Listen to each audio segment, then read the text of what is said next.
जाते। हरे कृष्णा। हरे कृष्णा। राधे राधे।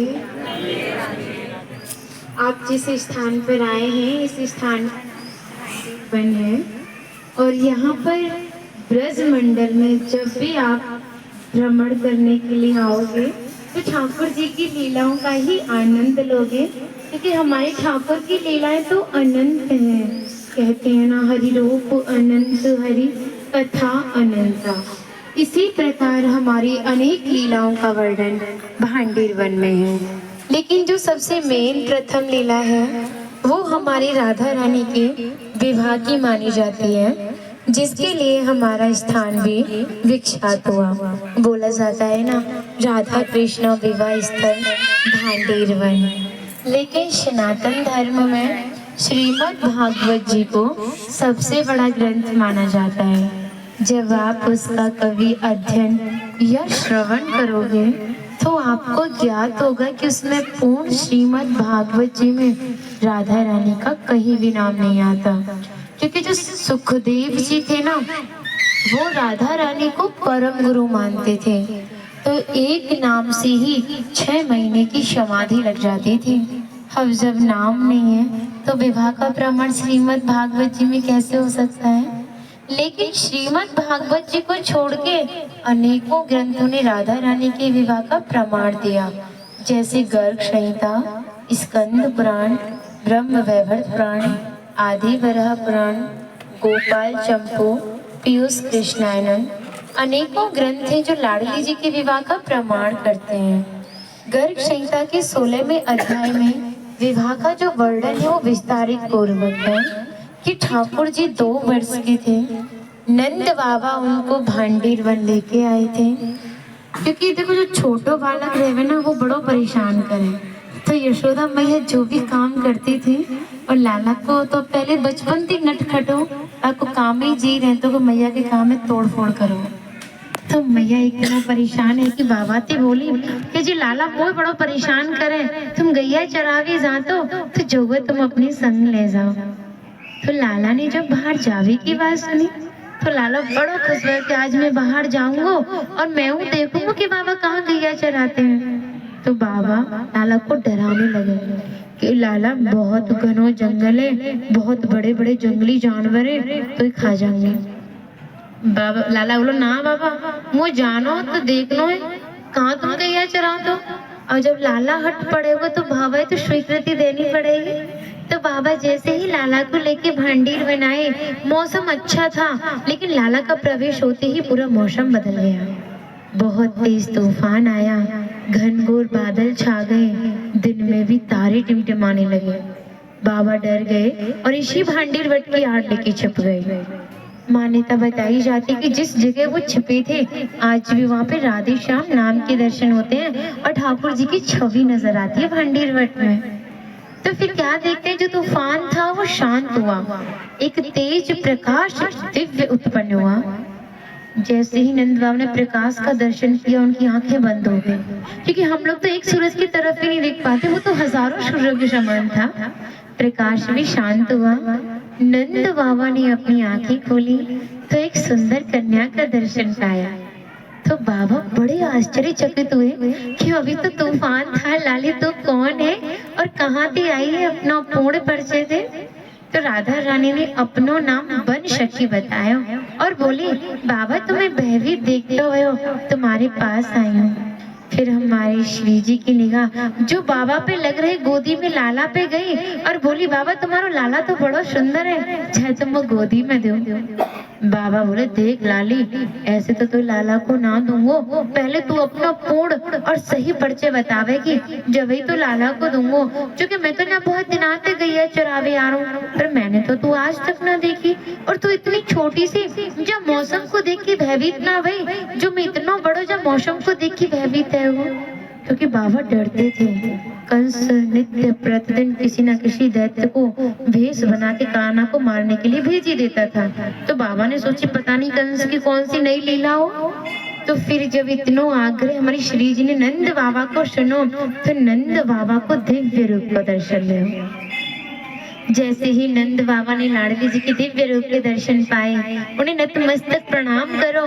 फिर उन्हें स्मरण भयो कि ठाकुर जी के जो कुलगुरु थे गर्गाचार्य जी, जिन्होंने ठाकुर का नामकरण किया था, और नामकरण के समय ही नंद बाबा को बताया कि भांडेर वन में राधा कृष्ण का विवाह होना है। जैसे ही श्री जी ने हमारी ने 16 वर्ष का रूप लिया, बाबा बोले, ले लाली, तू अपने प्राणनाथ को संभाल। जो तूफान आयो, जाते मेरी 9 लाख गाय इधर उधर है गई हैं, मैं उन्हें ढूंढ के लाता हूँ, और जो तेरा मनोरथ है ना, भाई पूर्ण करके लाला घर पहुंचा दियो। इतना कह के हमारे बाबा आगे प्रस्थान करते हैं, तो हमारी लाडली जी ने ही ठाकुर जी को किशोर रूप धारण करवाया है। दोनों ही किशोर रूप में इसी भांडेर वट के नीचे बैठ के प्रिया प्रीतम जी श्रृंगार कर रहे थे। प्रिया जी प्रीतम जी का और प्रीतम जी प्रिया जी का। ब्रह्मा जी ने इतना सुंदर दिव्य नजारा जब भूलोक पर देखा, तो उन्होंने सोचा जुगल सरकार का मिलन है, क्यों न इन दोनों का विवाह संपन्न करा दिया जाए, तो मुझे पापों से मुक्ति मिलेगी और शायद ब्रज में स्थान मिल जाए।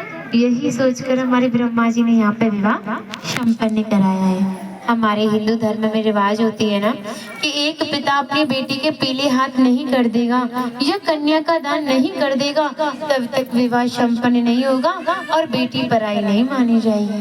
तो ब्रह्मा जी ने ही पिता पुरोहित दोनों ही कार्य निभाए हैं। हमारे यहाँ एक और रिवाज होती है कि पुरोहित कोई शुभ कार्य या मांगलिक कार्य कर रहा हो, उसको आप दान या दक्षिणा ना दे दो तो तुम्हारा शुभ कार्य सफल नहीं माना जाएगा। तो हमारे स्वयं ठाकुर जी ने ब्रह्मा जी से कहा, आपको क्या चाहिए मांगो। तो ब्रह्मा जी ने कहा, नारायण, मुझे आपकी चरण धूल और भक्ति चाहिए।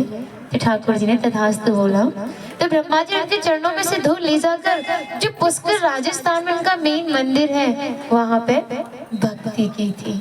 आदि वराह पुराण में एक श्लोक आता है कि एकादशंतु भांडेरम, ब्रज में 12 वन है, 24 उपवन। तो जो 12वां वन है, वनों का मेन केंद्र वृंदावन, जहाँ पे सभी भक्त आते हैं और चले जाते हैं, और जो 11वां वन है वो भांडेर वन। फिर कहा था, योगी नाम प्रियमुत्तमम, संत महात्माओं को ये वन अति प्रिय है।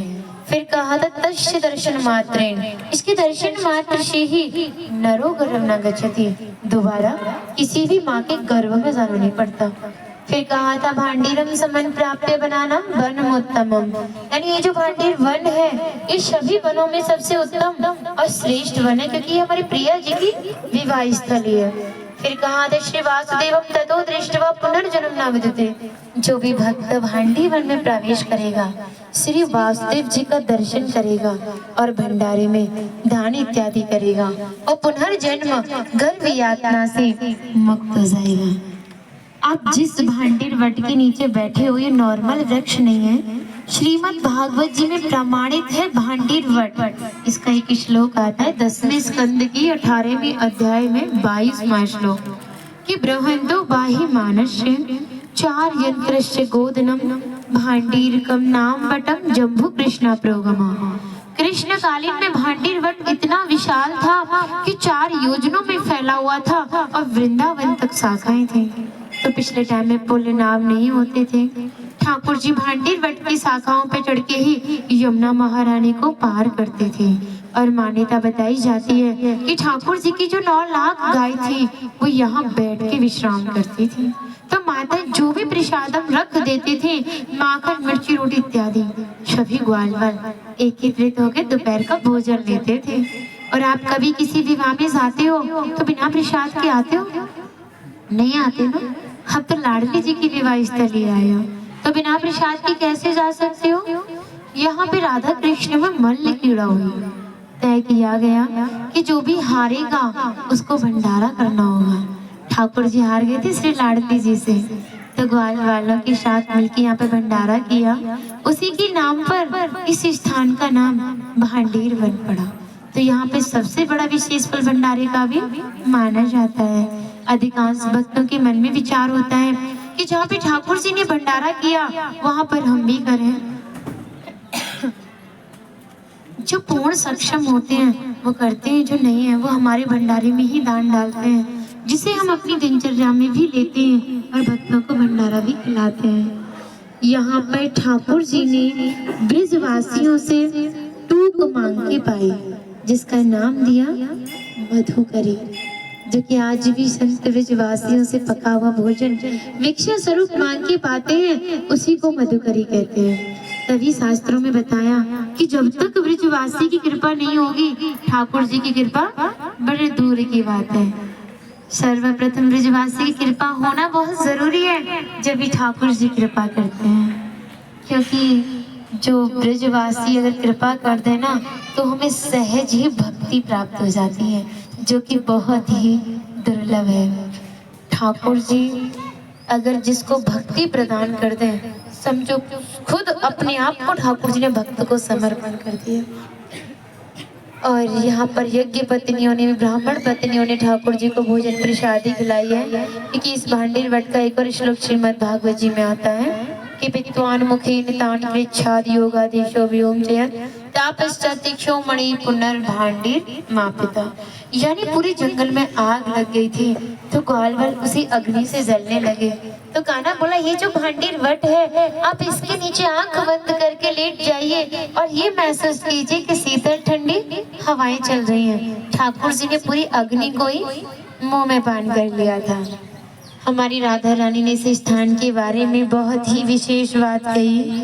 कहा था, जो भी भक्त गुप्त वृंदावन आएगा वो मोक्ष को प्राप्त होगा। कान्हा बोले, तुम इतनी बड़ी बात को कह रही हो, लोग पाप करेंगे सीधे दौड़े भांडीर वन चले जाएंगे, क्योंकि आपने तो मोक्ष धाम ही भांडीर वन को कह दिया। हमारी लाडली जी ने कहा, नहीं कान्हा, जिस पर हमारी विशेष कृपा होगी, जिसके प्रति हमारी भक्ति भाव सच्चे होंगे, और भक्त हमारे विवाह में उपस्थित होगा।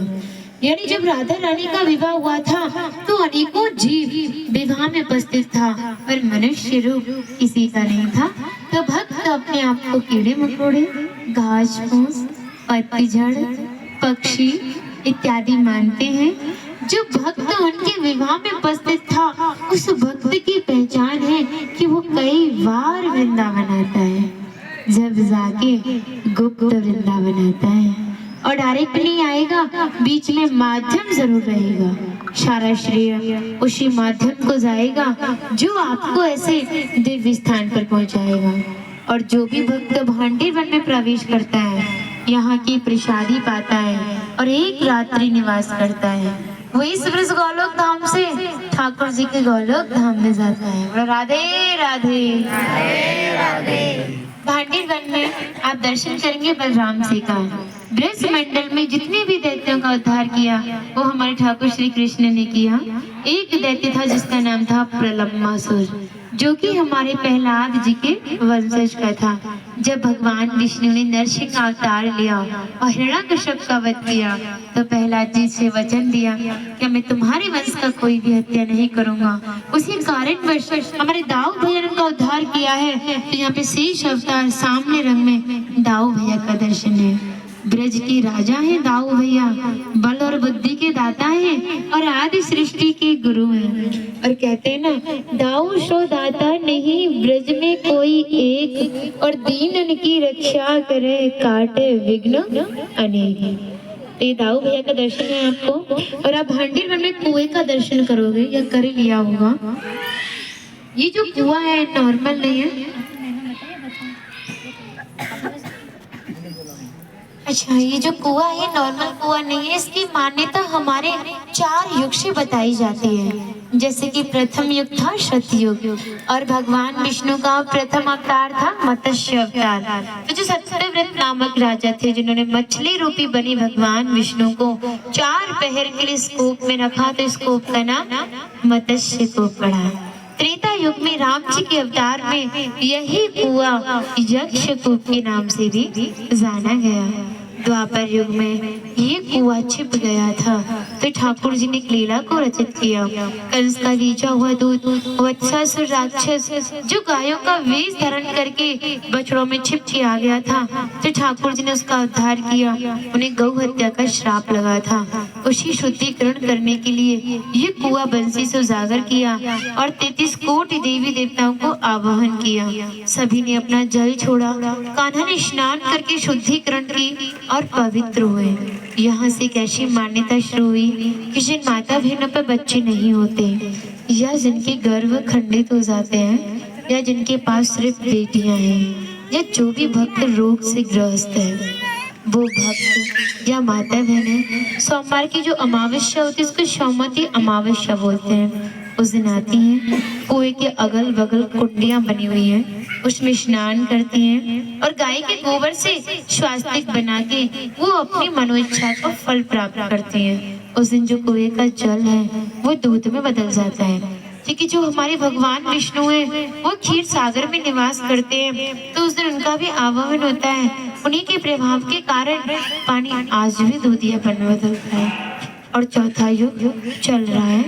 इसका भी एक श्लोक आता है कि तस्मिन् की स्नातो भांडेर कूप नियतो नियताशनम सर्व पाप विनम्र मुक्त इंद्रलोक सागस्ती। जो भी भक्त इस भांडेर कूप में स्नान करता है, आचमन लेता है, छींटे लगाता है, वो सभी पापों से मुक्त होके इंद्रलोक को चला जाता है। बोलो राधे राधे राधे राधे। भांडीवन धाम की जय।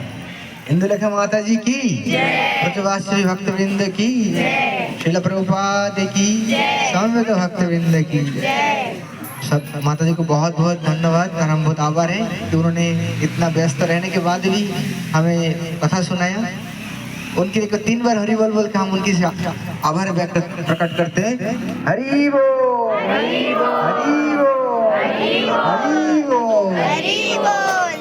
ठीक है, तो अभी सबके लिए थोड़ा प्रसाद यह व्यवस्था है, तो आप लोग आराम से जाइए, वहाँ से माता जी के और भक्तों के हाथ से प्रसाद लीजिए। उसके बाद हम यहाँ से प्रस्थान करेंगे वृंदावन के लिए। हरे कृष्णा। राधे राधे।